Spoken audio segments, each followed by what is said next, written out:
Gracias, Odili Vargas. Y hoy en nuestro segmento En Agenda vamos a conversar con un experto sobre los indicadores económicos en el caso de nuestro país, cómo estamos en materia económica. Hay muchos pronósticos desalentadores que lejos de mejorar vamos a ir empeorando, pero más bien, ¿qué opina nuestro experto que está acá con nosotros, Luis Muribe, economista, que nos acompaña esta mañana? Bienvenido. Muchas gracias. Bueno, en cuanto a indicadores macroeconómicos, tenemos una de cal y una de arena, ¿verdad? Porque hay algunos que están siendo negativos, como la tasa de crecimiento. Incluso el Banco Mundial acaba de establecer un menos 6,3%. Sin embargo, hay otros que están relativamente estables, como el nivel de inflación, ¿verdad? Acumulado 1,3% y 0,8% interanual. Las reservas internacionales han aumentado en más de 30 millones de dólares, ya llegamos a 2.700 millones de dólares, y por dos razones fundamentalmente. Uno, porque la comunidad internacional le ha dado recursos al gobierno, ¿verdad? Más de 70 millones de dólares al sector público no financiero, y además de eso, ¿verdad? Como hay bastante liquidez en los bancos, el encaje legal ha subido y eso ha permitido que que las reservas internacionales estén aumentando. Hay algunos que están siendo negativos, como la tasa de desempleo abierto, que ya está llegando al 12-13%, los niveles de subempleo que están llegando al 65%, ¿verdad? Y otros que de una u otra manera generan algún problema. Yo una vez hice una acotación cuando ustedes tenían un invitado, y uno de los principales problemas que nosotros tenemos es el rezago en la información. No es posible de que los indicadores macroeconómicos tengan un rezago entre 2 y 18 meses. Prácticamente no se puede tomar decisiones y las proyecciones se hacen, ¿verdad? Haciendo hipótesis, pero no con datos oficiales. ¿Cómo tiene influencia, si es positiva o negativa, el hecho del crecimiento del sector informal en nuestro país, producto precisamente de este nivel de desempleo, de este nivel de subempleo? ¿El crecimiento del sector informal es algo positivo o negativo? ¿O cuándo es positivo y cuándo es negativo?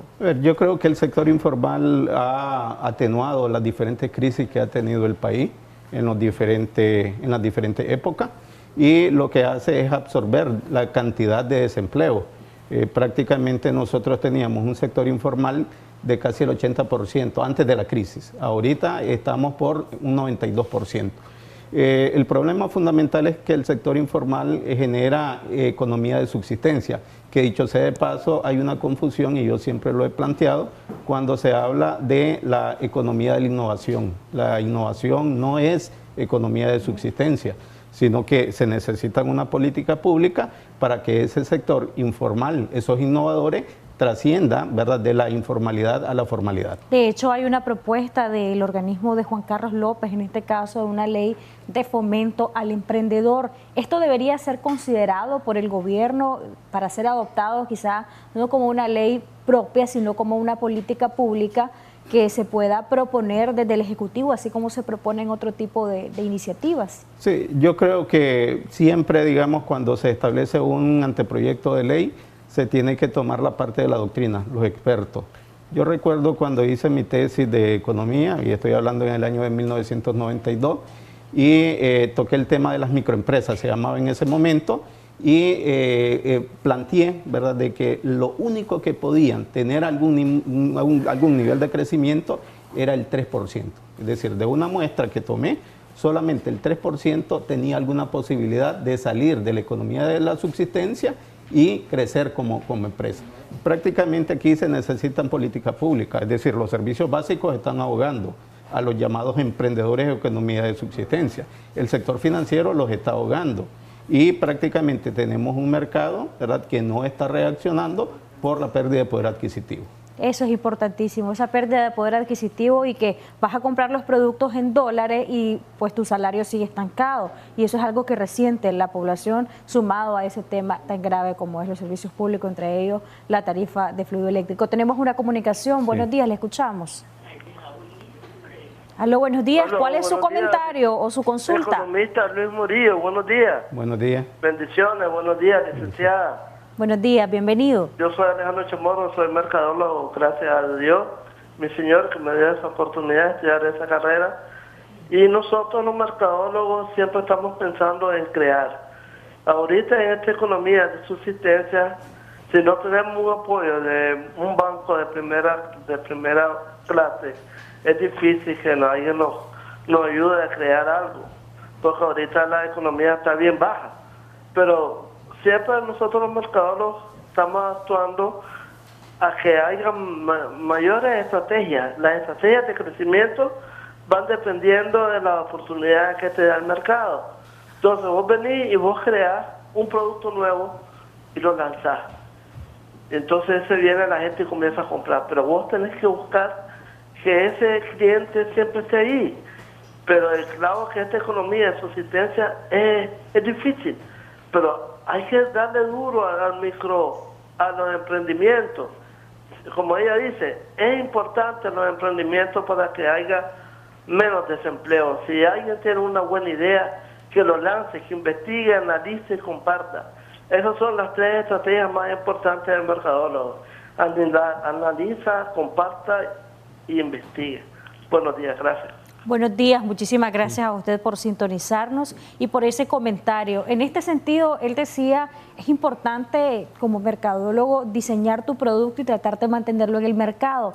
Sin embargo, a la par de ello, tenés un escenario hostil cuando hay mucho desempleo y quién te va a comprar el producto, quién va a demandar tu servicio. Y no es que la gente no lo necesite, el producto del servicio, es simplemente que no tiene el poder de adquirirlo.